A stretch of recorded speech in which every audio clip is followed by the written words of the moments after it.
Assalamualaikum dan salam hujung minggu kepada penonton yang sedang beristirahat bersama keluarga tersayang.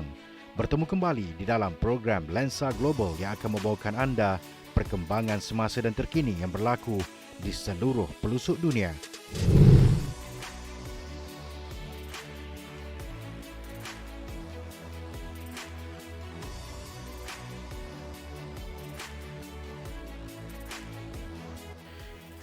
Sebahagian lebuh raya utama Amerika Syarikat runtuh di Philadelphia selepas kenderaan terbakar di bawahnya pada Isnin.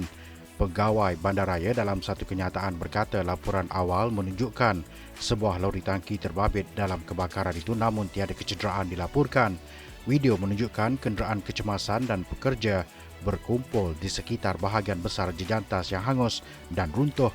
Manakala trafik di kedua-dua arah lebuh raya 8 lorong itu dihentikan kerana kebimbangan mengenai struktur baki lorong arah selatan. Presiden Amerika Syarikat Joe Biden juga diberi taklimat mengenai runtuhan itu dan Rumah Putih menawarkan bantuan kepada pegawai negeri dan tempatan, menurut Setiausaha Akhbar Rumah Putih Karine Jean-Pierre. Setiausaha Pengangkutan Amerika Syarikat Pete Buttigieg berkata penutupan lorong yang runtuh akan memberi impak ketara ke atas wilayah dan bandar Philadelphia. Beliau juga sedang berkoordinasi dengan pemimpin wilayah untuk usaha pemulihan dan pembinaan semula. Lorong yang runtuh, iaitu lorong I-95, terletak di bahagian timur laut yang padat di Philadelphia dan menghubungkan bandar ke pinggir bandar utaranya seperti Bucks County. Pada musim panas, ia digunakan secara rutin oleh pengunjung yang pulang dari Jersey Shore dan sesak dengan penumpang dan kenderaan yang pergi ke Boston, Baltimore dan Washington.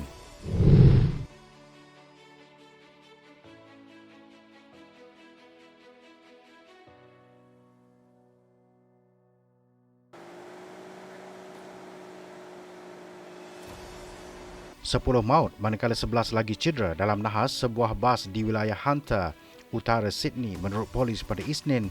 Insiden itu dikatakan berlaku lewat Ahad lalu sejurus sebelum tengah malam apabila polis menerima laporan sebuah kos terbalik di persimpangan berhampiran bandar kecil Greater. Siasatan awal menunjukkan 10 orang meninggal dunia manakala 11 yang lain dibawa ke hospital dengan helikopter dan menerusi laluan darat. 18 penumpang tidak cedera. Namun begitu, angka tersebut boleh berubah, kata polis. Pemandu bas lelaki berusia 58 tahun dibawa ke hospital di bawah kawalan polis untuk ujian dan penilaian mandatori, kata mereka. Pemangku penolong Pesuruhjaya Polis, Tracy Chapman, mengesahkan lelaki berkenaan ditahan pihaknya. Lokasi kejadian sedang diperiksa oleh polis forensik dan unit siasatan nahas. Wilayah Hunter dipenuhi ladang anggur, kangaroo dan tanah belukar menjadikannya tempat yang popular untuk pelancong. Seorang datuk bandar tempatan berkata, bas itu dipercayai dari majlis perkahwinan yang diadakan di ladang wine berhampiran. Kami masih menunggu butiran lanjut untuk didedahkan. Kelihatan ia sebuah bas sewa khas untuk majlis perkahwinan.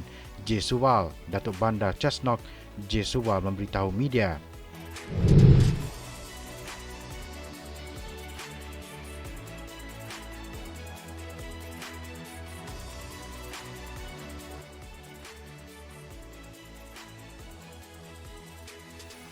Empat kanak-kanak yang terselamat selepas berminggu-minggu terperangkap di hutan Amazon di Colombia sudah semakin pulih selepas menerima rawatan di hospital tentera dan bertemu kembali dengan ahli keluarga mereka.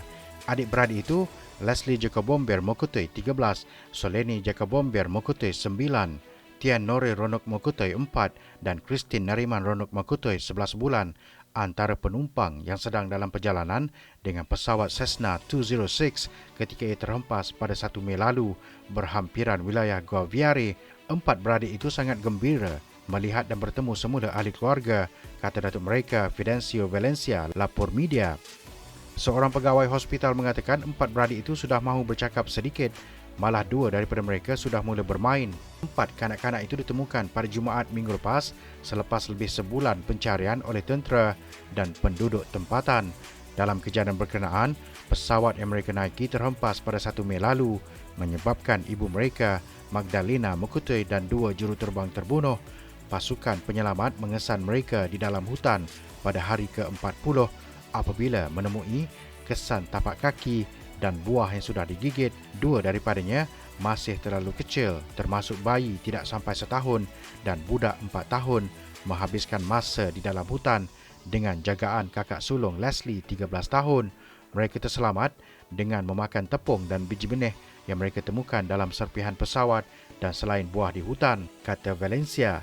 Ketika kejadian, Mukutu sedang dalam perjalanan bersama anak-anaknya ke Bogota untuk bertemu suaminya, Manuel Renok, untuk bersama-sama memulakan hidup baharu. Mereka sebelum itu tinggal di Rizab orang asli Puerto Sabayo.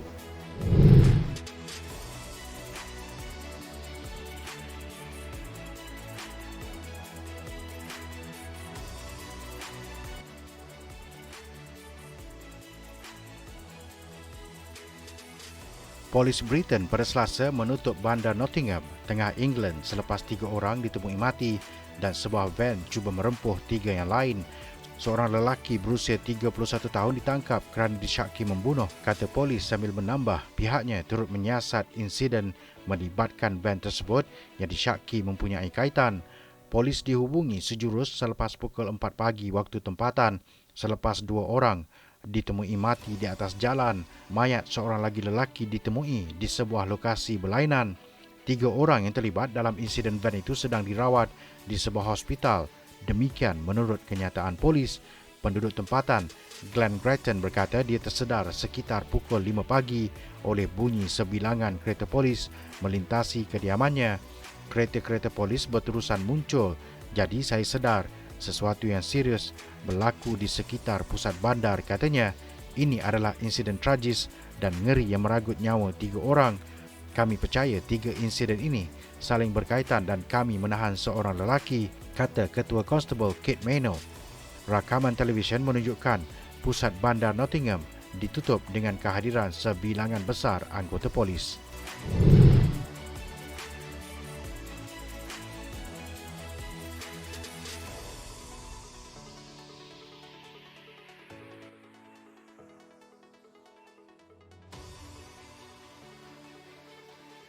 Dua anggota tentera dari Pasukan Pertahanan Diri Darat GSDF maut manakala seorang lagi cedera selepas seorang daripada anggota pasukan itu melepaskan tembakan di kawasan latihan di tengah Jepun, kata tentera pada Rabu. Ketika latihan, peluru hidup digunakan sebagai sebahagian daripada latihan anggota baru sebelum suspek melepaskan tembakan ke arah 3 anggota. Kematian seorang lagi sudah disahkan daripada 3 yang ditembak, kata GSDF, dalam satu kenyataan yang sebelum itu mengumumkan kematian pertama dan 2 mengalami cedera. Terdahulu, jurucakap kerajaan Hirokazu Matsuno memaklumkan seorang suspek ditahan tetapi tidak memberikan butiran lanjut. Polis tempatan memberitahu media bahawa penembak itu adalah calon GSDF berusia 18 tahun yang ditahan di tempat kejadian oleh anggota tentera lain. Suspek didakwa atas cubaan membunuh seorang anggota tentera berusia 25 tahun, kata jurucakap polis tempatan yang enggan dikenali. Suspek menembak menggunakan senapang ke arah mangsa dengan niat untuk membunuhnya, kata jurucakap itu memberitahu media. Sementara itu, media tempatan melaporkan anggota yang cedera terdiri dari seorang lelaki berusia dalam lingkungan 50-an dan 2 lagi lelaki berusia 20-an. Rakaman udara yang disiarkan oleh stesen media itu menunjukkan tentera dan orang awam berkumpul di sekeliling kenderaan kecemasan dan polis menghalang jalan berhampiran.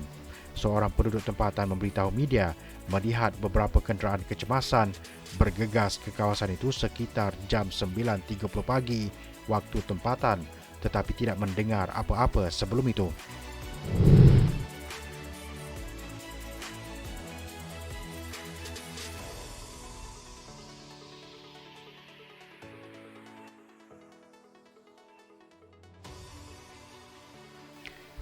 Projek perintis di Peru menggunakan robot untuk menanam benih untuk membantu perhutanan semula Amazon, di mana hutan hujan dan biodiversity yang masih asli dimusnahkan oleh industri pelombongan dan pembalakan, kebanyakannya menyalahi undang-undang. Menjelang Hari Hutan Hujan Sedunia pada 22 Jun, pertubuhan bukan berasaskan keuntungan Jungle Keepers berkata, dengan membawa robot ke atas kapal untuk menyertai perjuangan menentang pemusnahan hutan hujan boleh menjadi satu pembaharuan yang bagus. Pelombong dan pembalak mereka mempunyai teknologi canggih mereka boleh memusnahkan begitu banyak pokok, kata Naib Presiden Jungle Keepers iaitu Juan Julio Duran Torres. Beliau merupakan salah seorang bekas pelombong haram dan pembalak yang bertukar menjadi seorang pemelihara dan pencinta hutan serta alam semula jadi. Jika kita mempunyai robot di sini untuk membantu menanam pokok dan orang tempatan boleh terlibat dan mempelajari teknologi, ia akan menjadi seperti berjuang bersama-sama, tambah Torres. ABB Robotics yang berpangkalan di Zurich menyediakan versi robot Yumi popular mereka untuk bekerjasama dengan projek pemeliharaan ini. Ketika pertama kali robot itu dikeluarkan adalah pada tahun 2015. Robot lengan Dui Yumi telah direka untuk membawa automasi kepada industri. ABB mendakwa sebagai penggunaan robot kawalan remote yang paling jauh. Ia dikuasakan oleh panel solar dan disambungkan oleh Wi-Fi satelit solar untuk kemas kini dari pangkalan ABB di Sweden, iaitu 12,000 km jauhnya. Penjaga hutan mengambil masa 3 hari untuk mengangkut robot itu ke sungai Las Piedras ke pangkalan mereka jauh di dalam hutan di wilayah tenggara Peru yang dikenali sebagai Madre de Dios dalam bahasa Sepanyol yang bermaksud Ibu Tuhan. Setelah robot itu ditempatkan, robot boleh bekerja sepanjang hari, mengambil benih dengan berhati-hati dan menggunakan pengorek kecil untuk memindahkan tanah sebelum meletakkan benih dan menutupnya. Robot itu juga boleh menanam kira-kira 600 pokok pada waktu pagi, menyamai 2 kawasan bersaiz padang bola sepak jika ditanam untuk memerangi penebangan hutan. Penebangan hutan di hutan hujan Amazon Peru sebahagian besarnya didorong oleh pembalakan dan pelombongan emas haram serta pembersihan hutan untuk menanam tanaman koka, bahan mentah yang digunakan untuk menghasilkan kokain. Amazon ialah hutan hujan terbesar di dunia dan Peru mempunyai bahagian kedua terbesar Amazon selepas Brazil. Untuk itu sekian saja Lensa Global pada minggu ini. Pastikan anda terus bersama dengan kami pada minggu hadapan waktu yang sama hanya di Bernama TV. Untuk sebarang komen dan cadangan, anda emailkan ke alamat yang tertera di skrin TV anda.